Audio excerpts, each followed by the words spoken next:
Hello, I'm Regina Hess, President of Forge Wealth Management, and welcome to our Women in Wealth series. Today, I have my friend Ashley with me, and this is going to be so much fun, Ashley. So everybody's in for a treat here. So can you tell everyone else who you are, what you do, and what you love about what you do? Hi, everybody. My name is Ashley Owens. I'm a lady of the night and a circus performer half the time. No, but my what is my job? I talk to people every day. My job is I'm a networking concierge, which means, what the hell does that mean? That means that I train and coach sales professionals and business professionals on how to tactically network.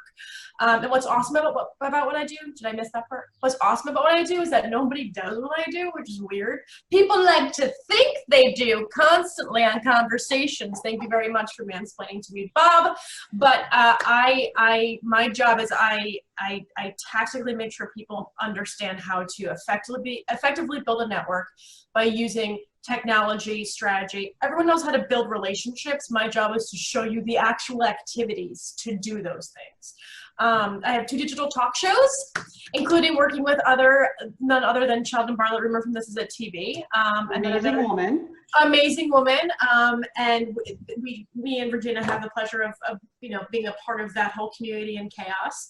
And what makes me awesome is that I think my approach to working with clients is a little bit different. I think that my personality is a lot stronger than most trainers, just because I think that everyone knows what they need to do, and it's my job to kind of reel them in and focus more aggressively. But the way that I get to know my clients is being self-deprecating, is enjoying themselves. Like, everyone's a talking head nowadays, and so having an entertaining and making networking less scary is really the foundation of my approach. So, me kind of doing bits before I even get on screen is my jam, but it really is about alleviating the pressure that networking has for a lot of people of getting to know somebody new, feeling like they don't know or don't have a great way to communicate their message yet, which can be very debilitating, can be very scary. So my job is to kind of incorporate the personal and professional, so that way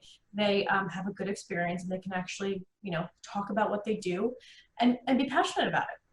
Right. And I'm sure you come across a lot of people who have that social anxiety about, being in a social atmosphere, a work networking function, and they just want to stick with the people they know instead of being there for the real reason they're there is to network, and they just clam up and curl into their little turtle shell. So that must be one of the challenges that you have to work people through.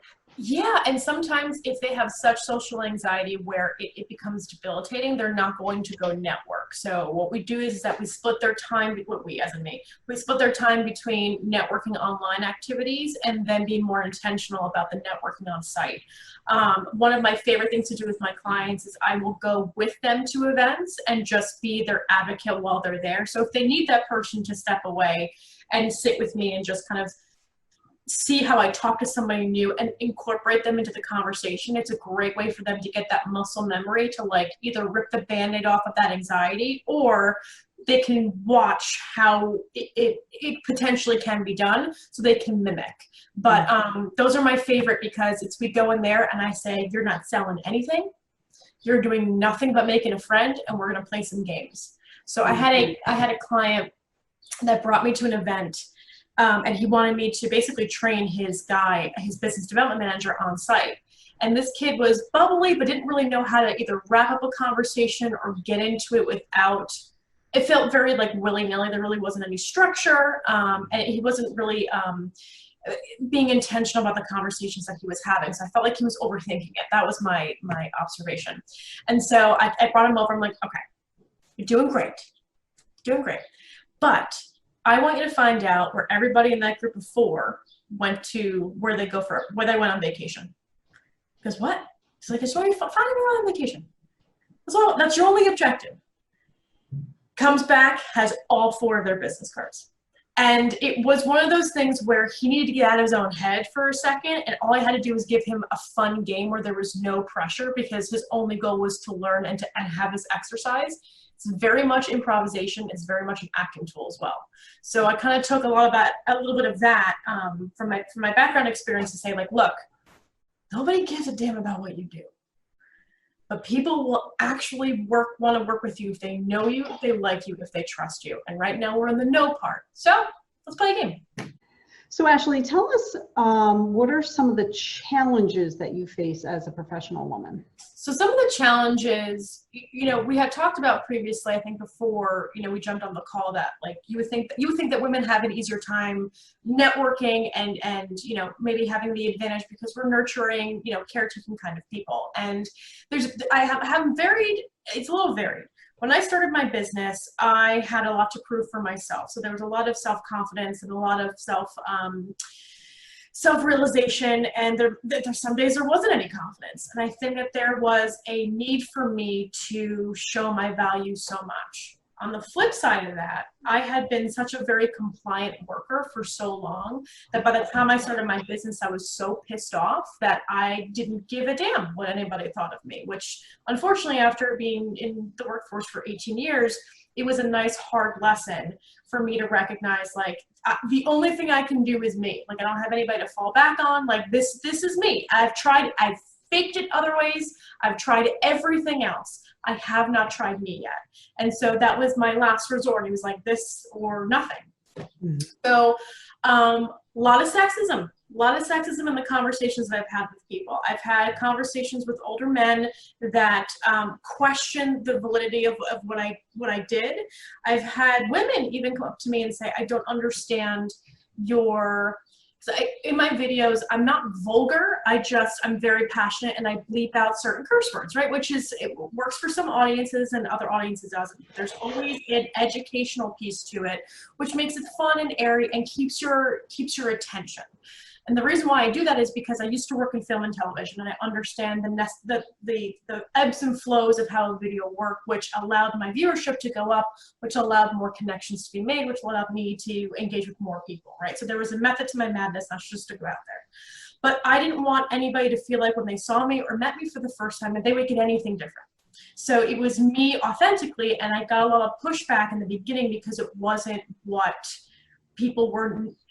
No, it wasn't what they were comfortable seeing at the time. Mm-hmm. But I wasn't being disrespectful or rude to anybody. It was just the nature of how I was presenting my material. The challenges I faced were these top 3 challenges. It was the sexism, but then knowing when to pick some fights, like knowing when, like what fights to take and what things to back away from. The other has been always surround yourself with better people than you. And then the third is, if you're going to trust somebody in a business relationship, always have legal stuff attached to it, no matter how close of friends you are. Oh, that's good advice. Yeah, because I've lost a couple of opportunities where I've put my faith and my trust in friends I've had for a very long time, business professionals, and then something happened unexpectedly where now my opportunity is no longer there. So something else was taken away from me that wasn't my doing. So that reminded me a lot of my jobs. When I worked 18 jobs after graduation, everything worked when I was sick, never took any vacation days. And because of mergers and acquisitions and budget cuts, I kept losing my job. And so it kind of like triggered, like, no matter how close you are with somebody, even if it's family members, always have something in place, because you never know if you have a breakdown, because entrepreneurship is hard, if they have a breakdown. So those were the top 3 things I learned as a woman in business. Yeah, that's great feedback. And it is very tough, especially being an entrepreneur and a female entrepreneur. There are a lot of lessons to be learned on that road. Oh, I've got asked if I've been an escort. I have got, because I go to events with clients who are like, oh, so would you just like come with me? Excuse me. First of all, how much? Just kidding. First of all, no, it's more of like they didn't understand the concept of me attending events with clients is more of as an advocate and as a professional, quote unquote, wing woman, basically advocating for you in your business and being that support system. Right. So I've had those kinds of conversations. No, Brad, I'm sorry. Depends. I can send over an SOW. I'd be happy to go anywhere you'd like, except to the bedroom. That would be great. Hey girl, thank you for asking. Thank you. I know that. Flattered. Thank you. Glad to know that you need to hire somebody to entertain you. You know? I'm sorry. This is going off the rails now. That's okay. We have fun. Do you want to say your website or how people can contact you if they want to reach out to you for help with their networking needs? Absolutely. It's ashley@ashley.com. You can email me at ashley@ashley.com. I'm on every single platform on LinkedIn, on Instagram, and on Facebook, all at Ashley Assists. And the best way to contact me, it's easy to contact me. It's easy. You can email me, you can send me a message. I'm an assistant, it's me responding. And my job is I can work with anybody at any time because of the versatile aspect. So I'm available. That's awesome. And as always, very entertaining. Did we start drinking now? Did we finish? Almost time, almost time. Oh, okay. No, so I mean, if anybody is going to reach out for assistance from you, they have to know that you have the most fun personality. They're going to learn, and they're also going to have a lot of fun doing it. So. But can I just like boost your ego for a second? Because when you and I met like a few months ago, and you and I chatted about what you do and how amazingly spectacular your services are for women that are going through things that I've been through. And I think that I'm just such a fan of what you've done. Such a fan that anytime I get a chance to see you on any call, I freak out because I see you like this, or I randomly see your post, I'm like, Regina! And like, it just makes me so happy. You are somebody that I admire on how you work with clients, but I also admire how giving you are and how you've leaned into what could potentially be something completely detrimental to your business. So that says a lot about you and a lot about what you're doing to give back to other women. So I am thrilled for this piece. I'm so glad you're part of This Is It TV network, and I can't wait to your next webinar so I can share with all my ladies. Oh, you're the best. You're the best! Just love you.